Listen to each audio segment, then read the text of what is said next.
Hello, everyone, and welcome to Monday Mindshift. I'm Sean Michael, the Inner Potential Activator, and I'm happy to be here and share our topic today, which is who were you before you needed to be impressive? Should be a very interesting discussion. Let me welcome. Absolutely. And I'm Sunidhi Biswas over here, your authentic voice mentor. Yes, I've rebranded myself, and the reasons will come forth if you are following me on LinkedIn. But it's very similar to our topic today, as in, who were you? I decided to find out who I am and who I was and rediscover it instead of losing myself in the mystery of how to make myself more attractive. And I abandoned that path. But more on that later. First, Sean, what are your insights? What beautiful quote are we starting with today? So, being impressive is often just a socially accepted way of hiding. Fit, fit,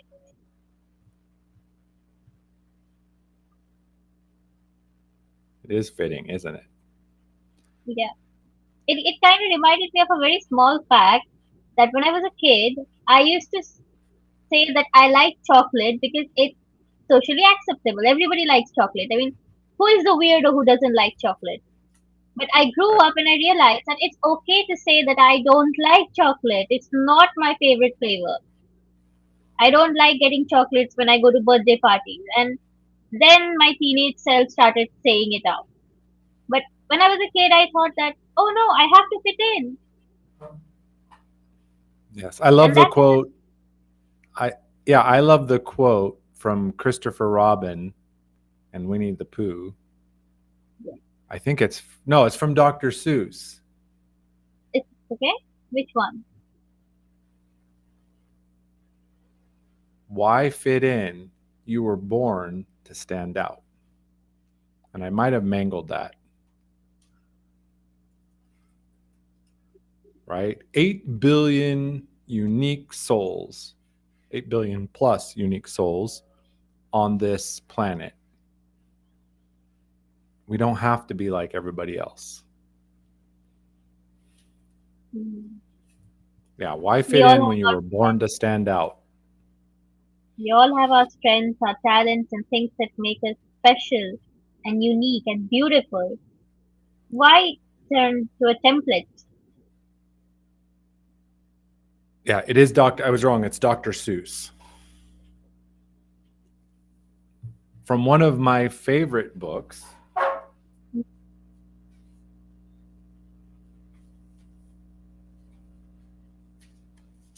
It's a personal development book labeled as a child's book. Okay. Can you read it out because it's So, a mirror image for me. Oh the Places You'll Go by Dr. Seuss. Ah, And it starts out, congratulations, today is your day. You're off to great places. You're off and away. You have brains in your head. You have feet in your shoes. You can steer yourself any direction you choose. You're on your own and you know what you know, and you are the person who decides where you go. lovely. You'll look up and Oh, down streets, look them over with care. About some you will say, I don't choose to go there. With your head full of brains and your shoes full of feet, you're too smart to go down any not so good street. And you may not find any you'll want to go down. In that case, of course, you'll head straight out of town. That's just a little tease of this book. One of the oh, greatest personal development books sold as a children's book, in my and opinion. that's so true, isn't it? Because children's books are really so much deeply rooted into personal development. We don't even realize. We read them and then we grow up and then we are like, aha, I read that once when I was 5 years old. Right?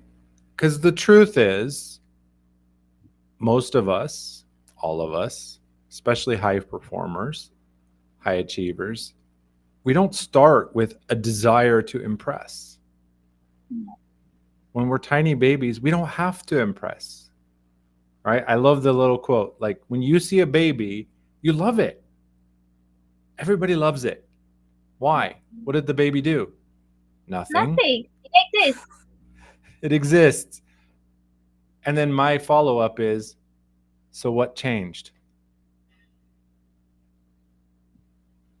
Nothing. In fact, if anything, we've just gotten better, right?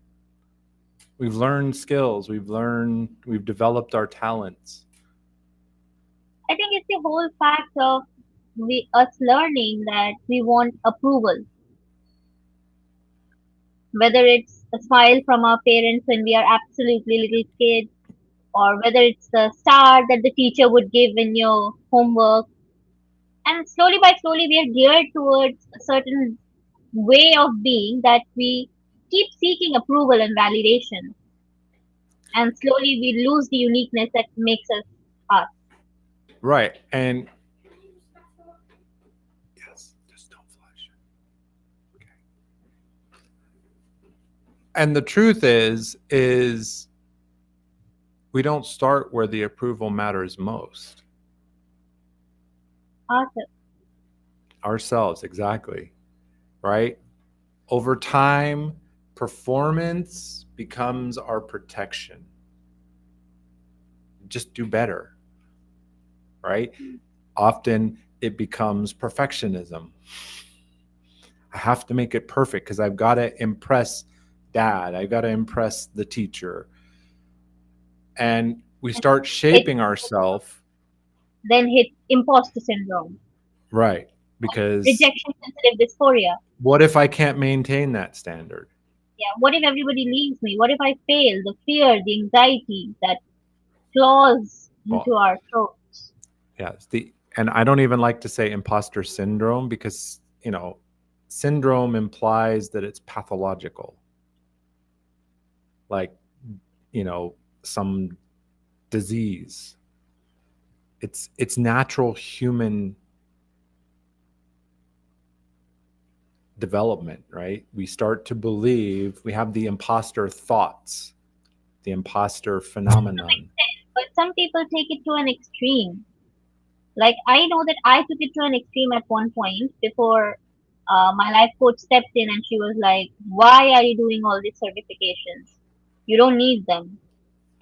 Because I was Right. seeking validation by doing certifications constantly, and they would even be nothing. They would have nothing to do with my area, but I was doing it because I felt like, oh, I would become redundant. And I think that happens with a lot of people that in seeking validation and approval and trying to be something that gains more attention, we lose out what exactly actually got us attention in the first place.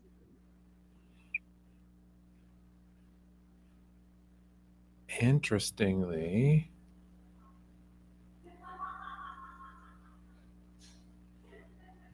I've just looked. I have comments because we didn't connect to the right live event. Everybody's waiting at the Okay, other so what? one. Which one did we connect to? Well, apparently it created a new event and I connected it to the original scheduled event. So we've just been talking into space. I mean, maybe no, it says 2 people are watching.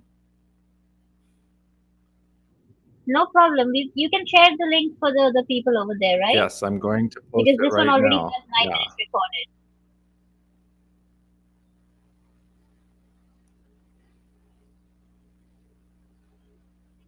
Tech gremlins. Yes, tech I love gremlins. that term.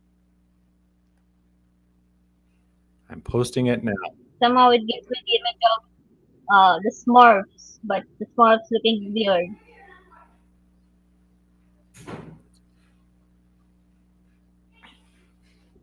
Okay, we have Eric Benson joining us. Good, because Eric was one of the ones that. Yay, Eric! Glad to Yes, have you. He's paying attention. He's on it. Yes. And that's what we like. On it. Yes, glad to have you here, Eric. And hopefully, I'm going to put a, let's see, comment. So while you comment, I'll just share some thoughts that I have. Uh, don't you think that as we grow up, this tendency to adapt or meet expectations becomes like reflex. Well, because, Like we go to a place and we see everybody has a coffee cup in their hand and we buy one yes, well, just to we feel. start to shape, we take this, like you said, adapt, we shape ourselves around what gets recognition, what gets the applause. And we Exactly. call it identity. It, Oh my god. I do not like that word. I do not like that word. well, I love the word, but it's about rebuilding our identity to create the identity that is the right identity. Or not so much creating, it's clearing the blockage, right?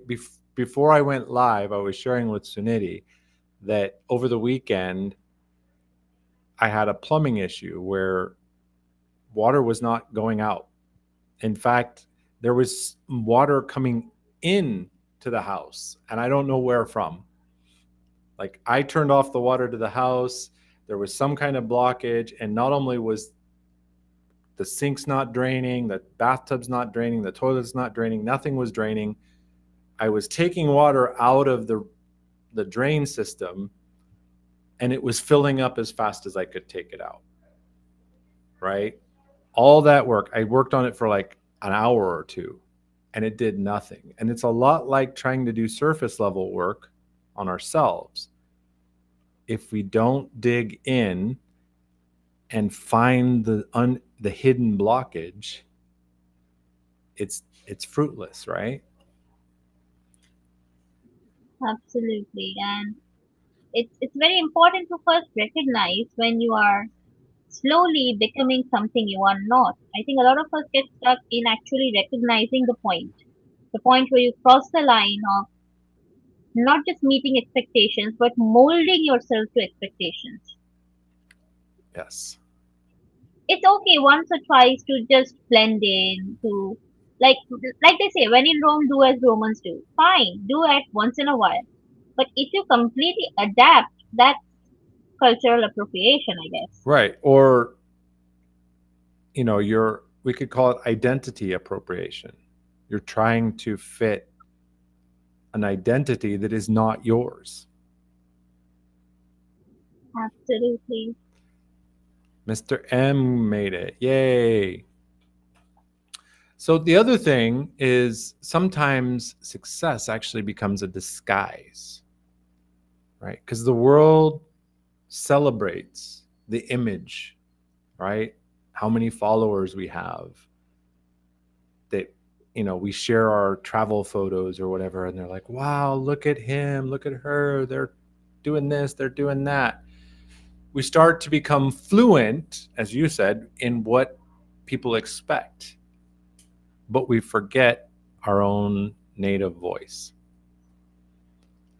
And then comes the trap. If our confidence is built entirely on competence and credentials, it becomes very fragile, right? I used to say, like, I always felt like my wife put me up on this pedestal, and I said, quit putting me up on the pedestal, because I feel like I'm up there balancing like this, like waiting for a fall. Like, I'm just a person, right? I screw it up. Yeah. Right. I do dumb things sometimes. Um, but I learn, and I pick myself up, you know. Um, and when I burnout doesn't come from working long hours. That's a misunderstanding. Absolutely. It's it's from being too much of who we're not. We're And even trying to live if into you this think about it, belief it's or like this expectation that we think is true. Like everybody expects me to XYZ. absolutely. And we all have different versions of it. We all have different versions we're suffering from. Like, I've seen a lot of men have this huge burden placed on them that you have to earn your living and run your household. You have to be earning. Right. And I've seen And you guys have to my be age, my tough. friends, you have to be tough. You cannot show emotions. You cannot break down. And if you are not having like a really good income, society looks down on you. And I've seen my friends, my male friends, break down under this pressure. I even know somebody who took their own life because of this. Yes. I was doing some And research on that. that's horrible. I mean, fine, I get it that we need to become stable, we need to have our own life, we need to become independent, but everybody has their own pace. And very unfortunately, especially where I'm from in India and Asian countries, this pressure is built up mostly by relatives and sometimes by relatives who never appear except to criticize. And on the other side of the image, if you look at it, as girls, we have another set of expectations upon us. Expectations, and if we step out of the line, there are so many things said about us. Right. So it's like everybody is trapped in this. You have nowhere else to go. You want to stay in the society, you have to meet the society's expectations. You do something a little offbeat, and you are termed a weirdo. And I say, For example, own your weirdness. a very small thing a small thing I'll mention. I really love soft toys, and I'm 26. I often go out once a month. I go to the arcade. I play the games, where you pick up the soft Mhm. toys and you win them. I do that and I come back home with soft toys. And my sister asked me, my sister is 8 years younger. She's 19. Just imagine, she's asking me, how old are you? You're doing this. What will people think? And I'm like, they will think that she likes soft toys. That's it. But if this was me 5 years back, I did not do this. I did not buy soft toys at all. And if I bought one, I would make my sister carry them because I realized that at that point I was trying to fit into the image that people had of me, a very serious young lady who is serious about work, who is very professional. But now I'm like, who cares? I like soft toys. I'm going to squish them as much as I can. Well, and I met a coach at an event in 2023, and she was posting on LinkedIn about poop because she was fascinated. Like she just that was her, she talked about it a lot. And people, some Okay. people like, you can't talk about that. That's not professional. But she owned it. She learned to be okay with it. She's like, it's something that I can talk about and it's interesting for her. And because of that, she signed a client that paid her over $100,000 a year to coach her. And the client said, one of the main reasons that like they resonated and their honesty, their truth. 1970s plushie. Yes, my son at 7, Eric, already knows those are just, he just call it's like, oh, can I try the money taker? Because he knows that if it's the regular one, You unless you're would, very talented, it's very hard to get them. oh, then I'm very talented because the last time I went last week, I won a unicorn, a Charmander, and and about seven of those ticket rolls. Yes, so you're very And they good. were like, the staff were like, "Oh my God, how are you winning them?" And I was like, "It's the accumulated luck of coming for so many years." Something. You got the gods aligned, or I don't know, Mercury, whatever, something. You like run with it. Because I'm like Eric, I think I've gotten one or two things from those machines. And so I don't even try. Now, in You should take me with you. I'll win you them. interestingly, I'll get when you I a lived in sunburn. California, often to relax, my wife would call me on her way home from work. She's like, pack a bag, we're going to Reno. She's like, I need a break. Because Reno was like 2.5 hours away. We never paid for the trip. Like so many times we went, we spent money on the hotel and the gas. And one time we even went and got some work clothes for her at Walmart in Reno or wherever, somewhere, I don't remember. We came back and the same amount of money is in our pocket. Like we paid for a hotel, we paid for an upgrade, we paid for all our food, we paid for everything. But when we got home, we had the same amount of money because we had won enough to cover the cost of the trip, including the shopping. I think that would be like a shopper's dream. Yes. Or one time we actually came back with $500 extra.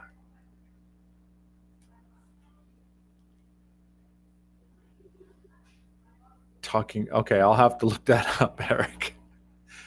But, own your I have somebody I interviewed, because Suniti, I don't know if I ever told you, but when we first met and we had a conversation and you said, hey, I want to have you on my LinkedIn Live.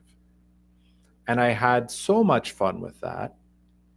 I invited you to come speak on my podcast.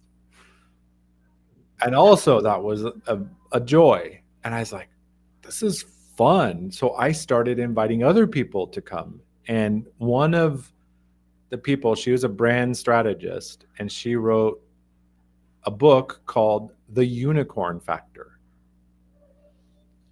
And we talked about that in the conversation, that own your inner unicorn. Each of us has different experience, different education, different perceptions. And even if two people are in the same field, their message is going to be slightly different. And it's going to land, Absolutely. this person's going to land with that crowd and this person's going to land with that crowd. You know, what was it? Oh, somebody said something, not my cup of tea.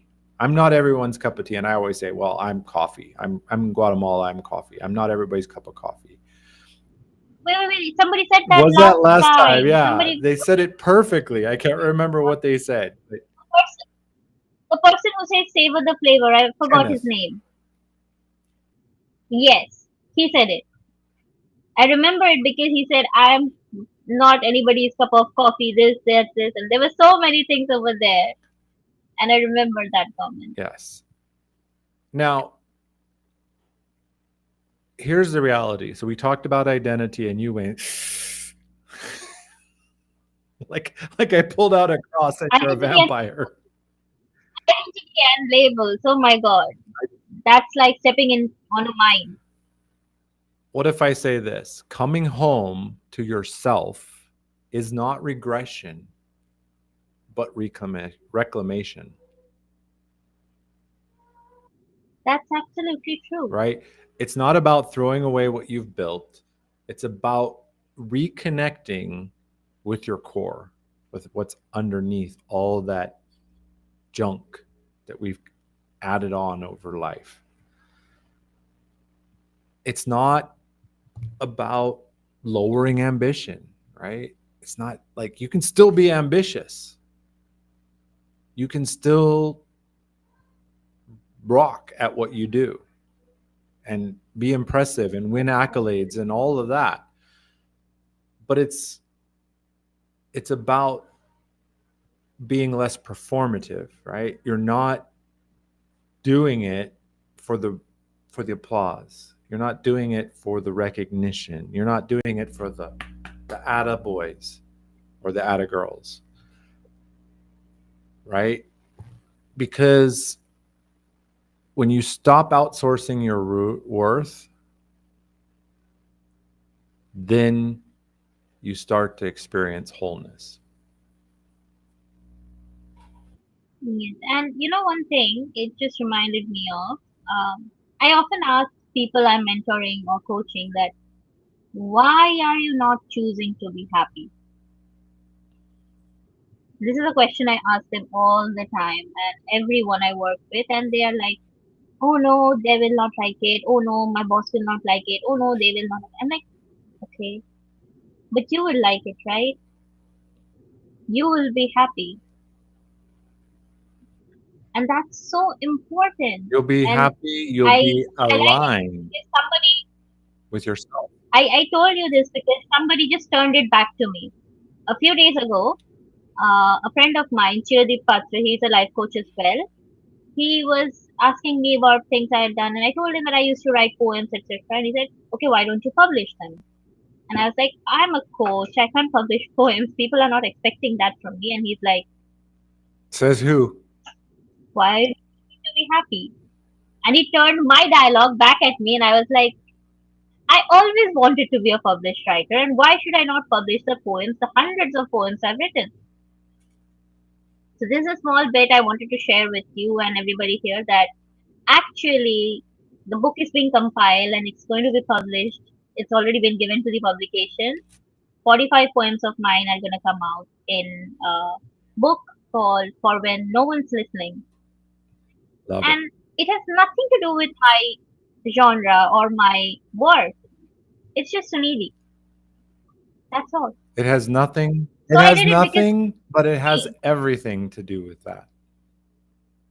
exactly, because even we are not living two lives.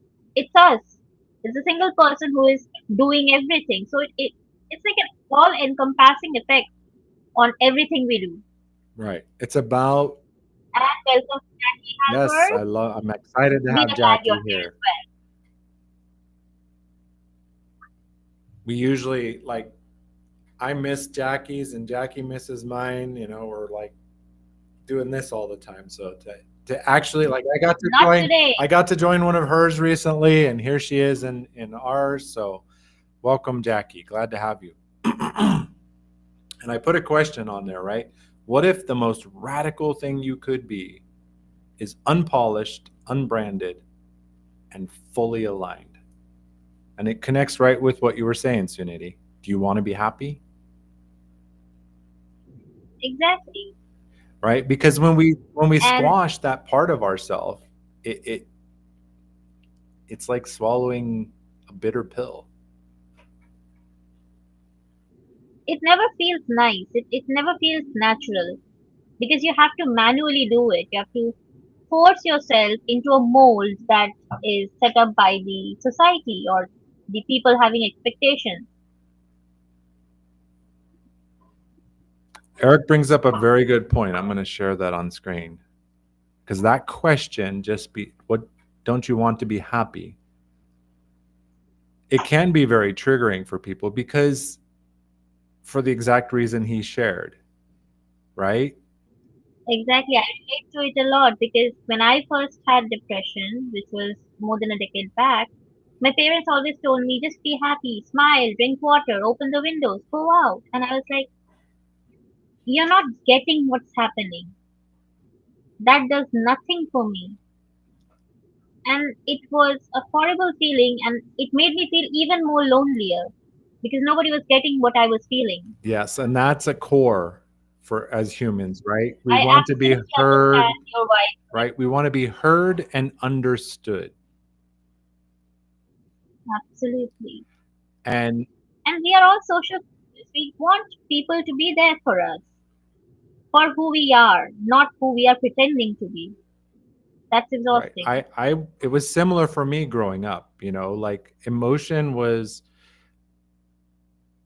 you know, just be, like you said, just calm down, just be happy. I'm teaching my son the exact opposite. When he's sad, I'll tell him, like, okay, go be sad, go be angry, go whatever you're feeling, go do it. Process it, walk through it. I will talk to you when you're done. When you've finished this, because I can't talk to you when you're whining through your voice. Like, I can't even understand you, and I want to understand you. So, you know, let's get through the emotion and then we'll have the discussion. Exactly. It reminds me of a conversation I had with my sister where she asked me, but like she suggested something to me and it didn't work out. And she was telling me that, are you upset? Did I make you upset? Please don't be upset. And I told her, calm down. I'm allowed to feel what I am feeling. It has nothing on you. Let me process the emotions, then I'll talk to you. And that's such a simple thing, but not everybody will understand it. Yes, I've got to put this back up. And just like Eric, yeah, and just like Eric says over here, it's 20 years to start active listening. Active listening, oh my god, it is such a powerful method. I mean, I have worked in the communication field for so long and I've harped over this again and again and again, and I can't stop myself because active listening changes lives. Right, but it's a practice. Everybody wants to be, everybody just wants to be heard. Not that, hey, I am having a bad day. Yes, I am having a bad day as well. Do not do that. That's the most horrible thing you can do, hijacking a conversation. Yeah. Lisa made it too. Yay. The original link is still sabotaging Yeah, us. but at least I've got a comment on the original that now. Well, and Jackie shared this expectations. I would say often, not always. Sometimes, there's positive expectations, but a lot of times the expectations that have been placed on us are to push us to work harder or to cause us to feel bad, to divide us. And but I don't know where I heard it, but there's a quote that says, to expect is to be disappointed. Her comment just reminded me of that. I heard it, expectations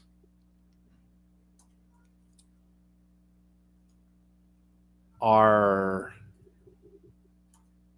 what was it? Yeah, expectations are just future resentments. Yeah, almost similar meanings. And yes, that's so very true because even we have expectations from ourselves. And if we meet the expectations, we feel like, why didn't I exceed it? If we didn't meet it, we are like, why didn't I meet it? So either way, you're going to be in trouble.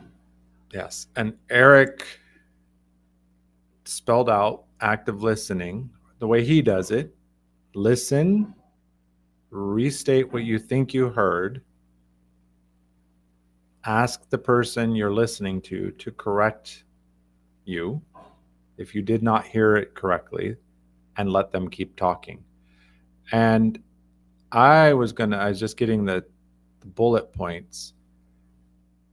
I There's a very short form for it. It is stop, look, listen, focus. Yes. Well, I talk about this one always. Stop doing whatever you're doing. Look at the person in front of you.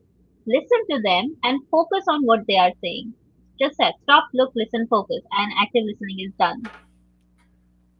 yes. And when I was doing the book study a few months, like it's been several weeks since we finished it.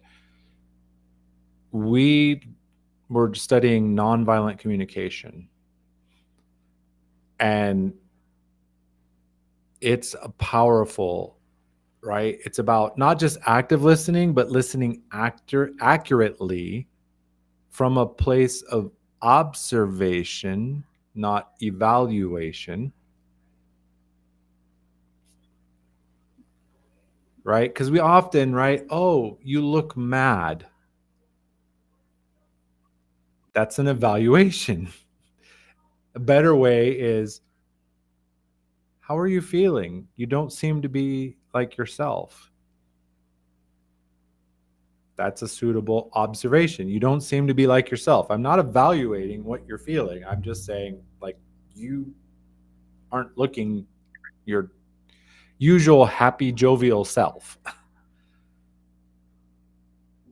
Absolutely. Because some people might take offense that I look mad. What do you mean?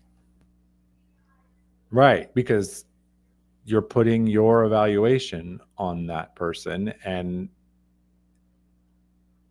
we don't, Sometimes we project. we project. Yeah. We, and we don't really know what's going on inside somebody at any time, right? We don't know what their perceptions are, what they're feeling. We only know what they're comfortable sharing. And we're diverting a little bit. Yeah. So I had a question All actually. right. Uh, I started something recently. Every day, I've started asking myself whenever I have to make small decisions that am I doing this for me or am I doing this to meet somebody's expectation? And it's very small things like uh, what am I going to wear today, or should I go on to LinkedIn? Because I have not been on LinkedIn for more than a month now. And I was sitting and thinking about it yesterday, and my sister asked me that, what are you looking so worried about? And I said that I've not been on LinkedIn. I'm probably missing out on clients and interactions, but I don't feel like I want to go back yet. And she said, then don't go back yet. And I said, it's going to be late. She said, when do you want to go back? I said, after 15th June.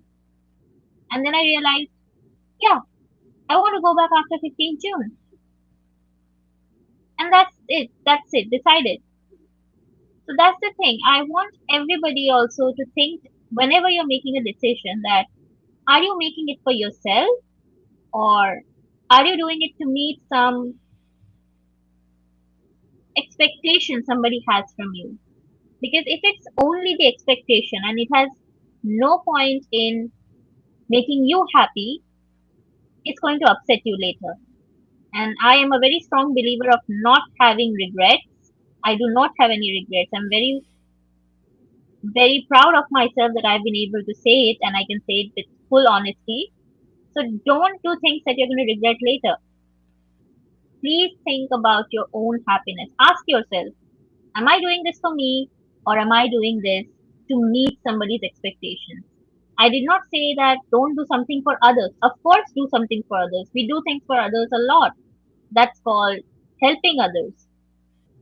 But if you are going and taking 100 pictures when you're out with your family because you need to be active on social media, that's not going to make you happy after you come back because you missed out on spending time with family.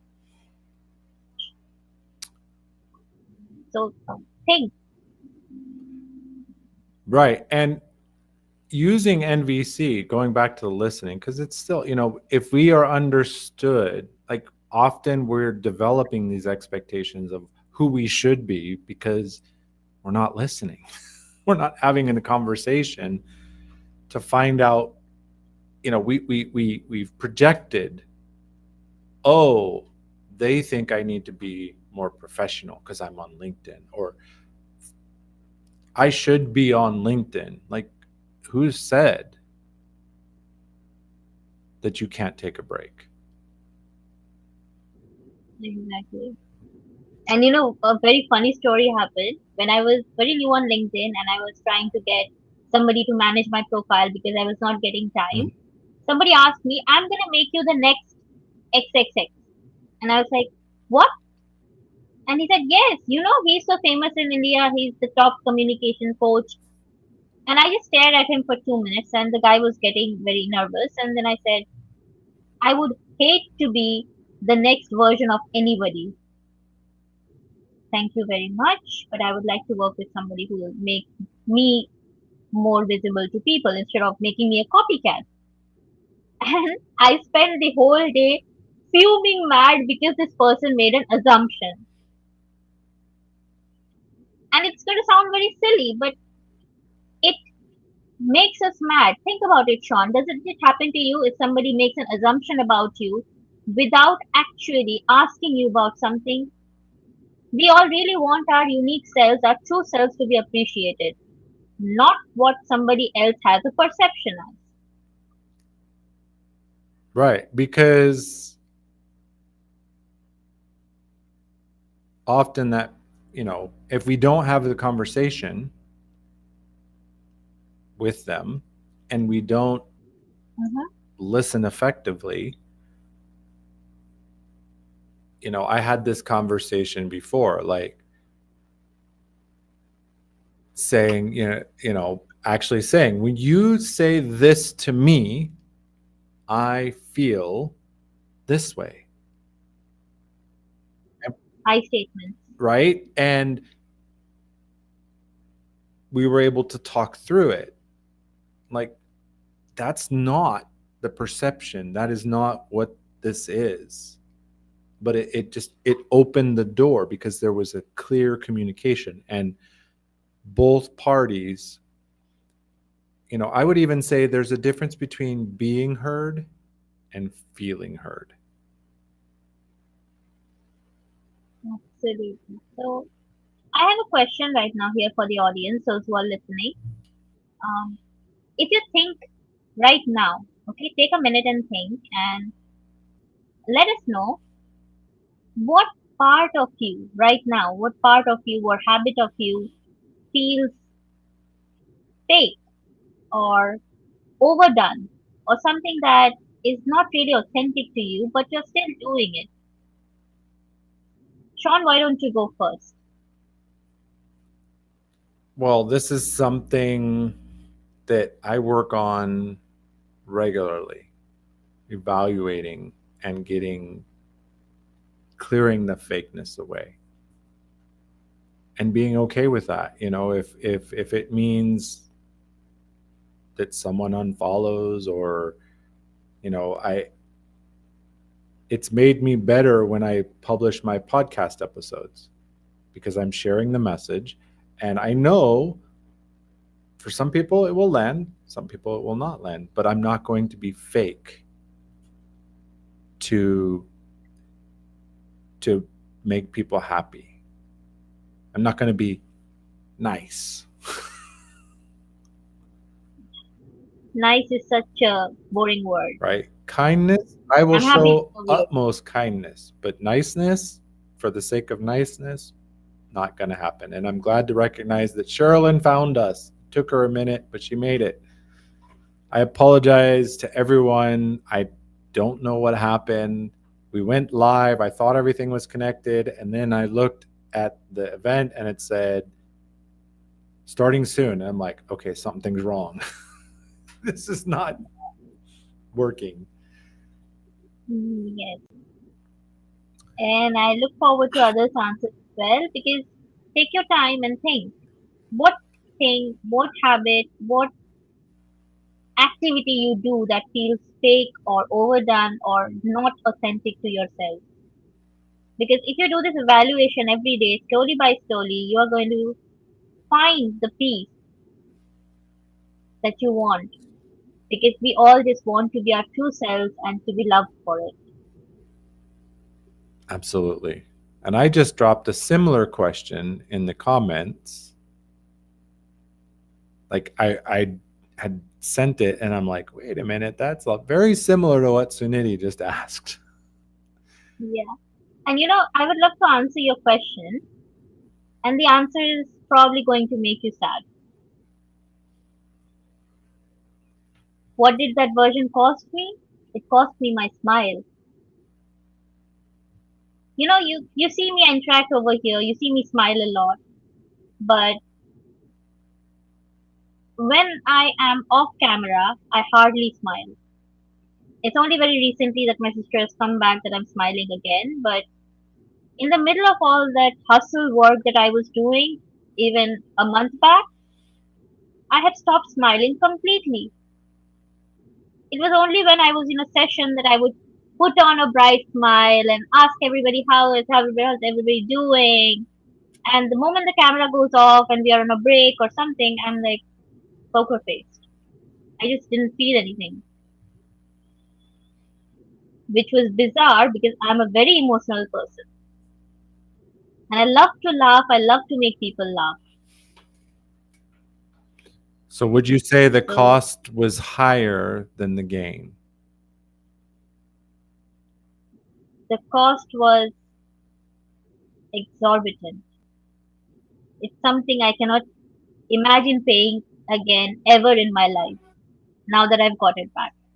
And I'm so happy for you that you have reclaimed it, right? Because as I said before, this is not about regression, this is about reclamation, right? Taking back the territory we What was gave always away. yours?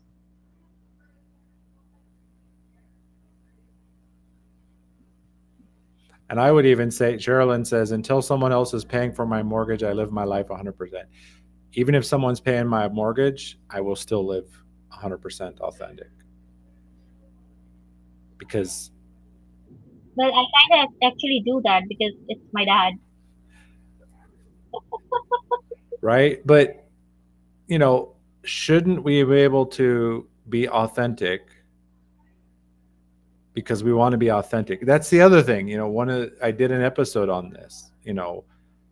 Everybody's talking about authenticity and vulnerability. It's the buzz online, right? You got to show more authenticity, especially as leaders. Um, but are you being authentic, right? Because authenticity and vulnerability can be exactly what we're talking about, right? It's a mask we put on to be liked. Look at me, I'm vulnerable. I am. Look at me, how authentic I am, right? We have to ask ourselves, am I being authentic because I'm being authentic, or am I doing it to gain something? Absolutely. And you can see Sherilyn's comment that she's a proud kitty mama. And I totally relate to that because at point I had 7 cats and I would literally hug them to bed like a pillow.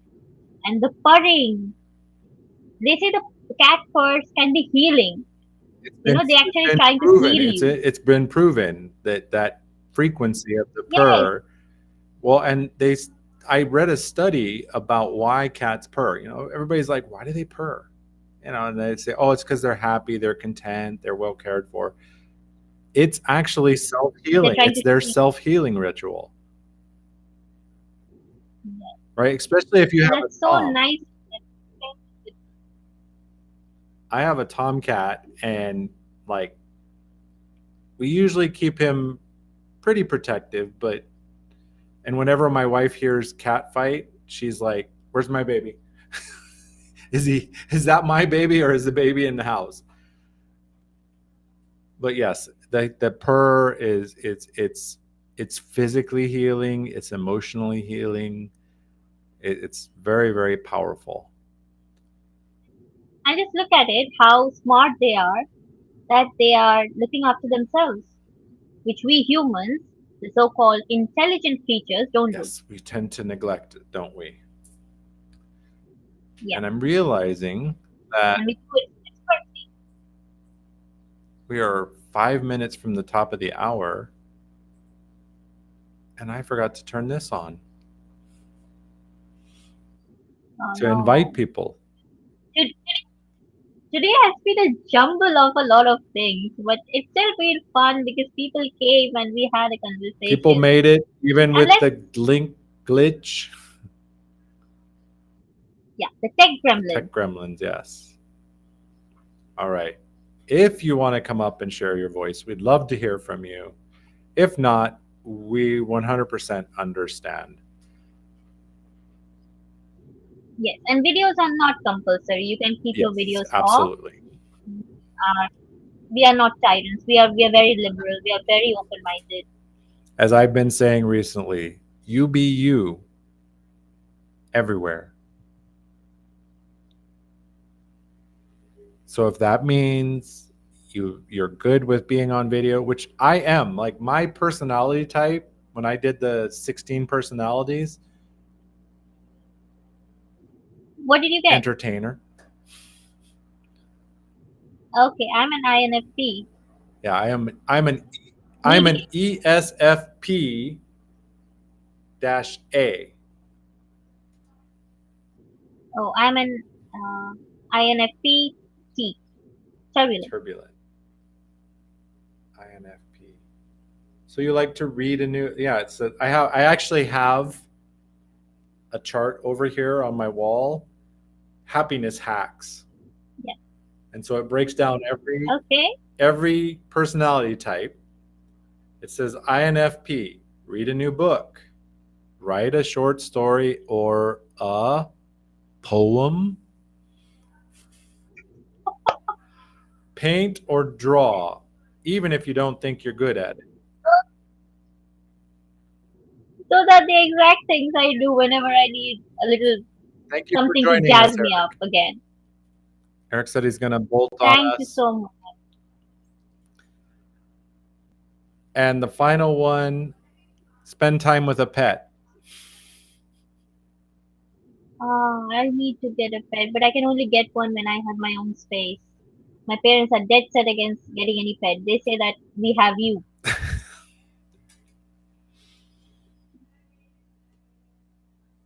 Yes.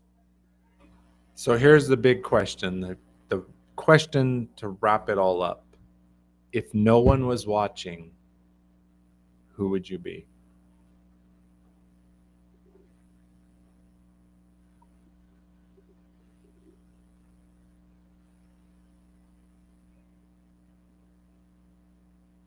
You would be yourself, and why not be that all the time? As I said, you be you everywhere. It's something I have worked on in my life for a long time. That, when I was in college and in a psychology class, they taught us about something called the Johari window. And I don't know if you've heard of it, but Yeah, I know. for those who have not heard of it, it's the idea, think of your curtains in your window. You think the curtains are open this much, but the reality is they're only open this much. I have children. I have both. And annoying neighbors that had their TV going. Like I said, hey, look, we got a drive in. I'm standing in the street and I can watch the TV and I can hear the sound like I'm in the room. And my wife said that thing played all night long. The same way, with the sound out where everybody could hear it. Melanie, so glad you got to join us. I should put that question in the chat so that it's there. Um, if no one was watching, who would you be? And then we could add, so why not Be be that way? Even when people, like the old saying, right? Dance like nobody's watching, even if they are. Sing like nobody's listening.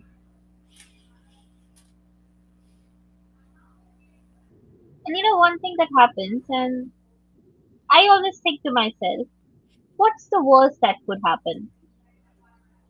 And with that, I think, what's the best that could Right. happen? Reframe it. Yes, because either way, neither of them matter. Because at that moment, you are happy, and that's the only thing that matters. Right. Well, and there's a quote that I love as we were talking about.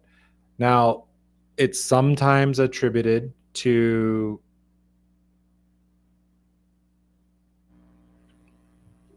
I love it, what Sherilyn said.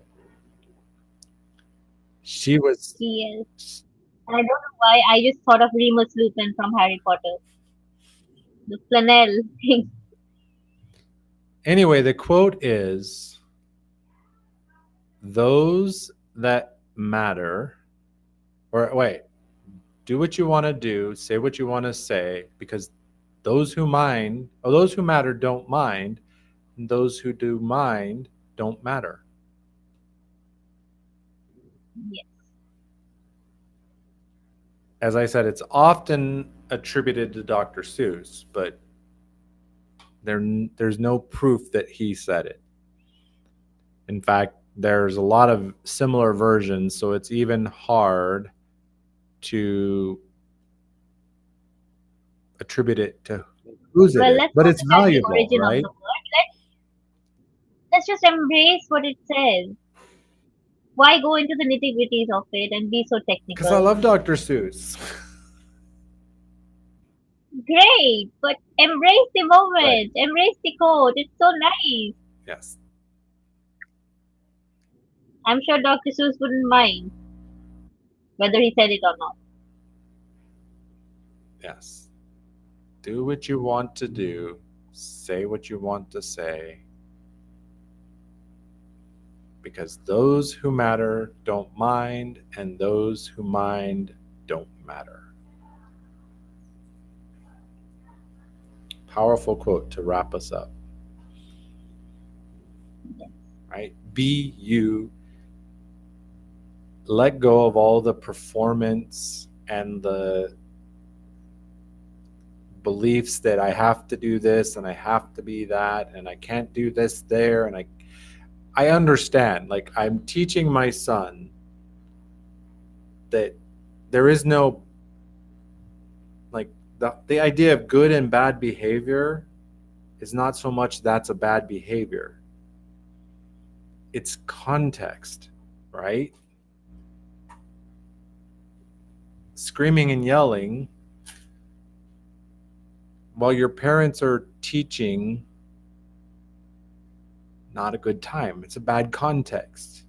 But if you're out having fun with your friends, scream your heart out. If you're in danger and you need help, scream like your life's on the line. So it's not that anything is necessarily bad. Most behaviors, you can find a context where it's perfect.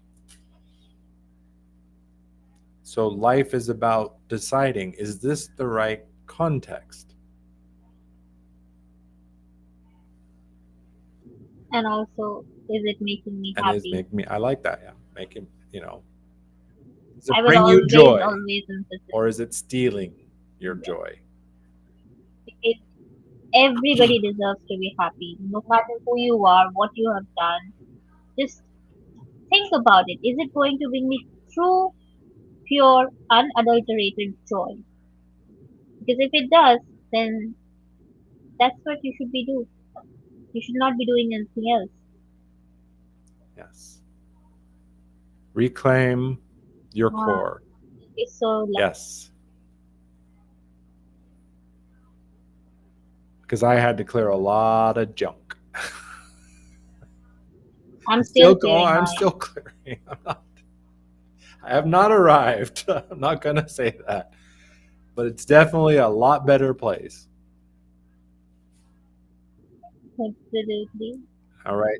And we at the end of the hour. Yes. So, thank you everybody for joining, for your diligence to find us, even in spite of the tech gremlins. Thank you for your interaction, your comments. They're much appreciated. Thank you for being here, even if you didn't comment, because your support means a lot to us and it recharges us. So it's magical. You will not understand it. It's magical. It just empowers us in such a way. Yes. It's those little things that inspire you to press on doing what you're doing sometimes. You know, I'm part of a 30-day Substack notes challenge where the challenge is to post 2 notes a day. And Substack notes, they're short, you know, they don't have to be long, they can be short. And somebody shared, this was very touching. They said they kind of were feeling like the work, the writing they were doing didn't matter. And then somebody made a simple comment about their writing and how it had affected them. And it was super powerful. And I shared my plumbing story and the lesson that I learned in it, that, you know, to dig under the ground, you have to go deeper to find the block sometimes. And somebody commented, he's like, this analogy, this note he says, it unlocked. Like, I was stuck on a program. I'm trying to write a game. And he says, I was stuck. And your note came up and I know how to go forward. That is inspiring. People showing up and watching, You team live or team someone. replay, doesn't matter. Thank you all. Thank you, Suniti. Thank you, Sean. See you all next week. Or Bye talk to you bye. next week. You'll see us. We won't see you.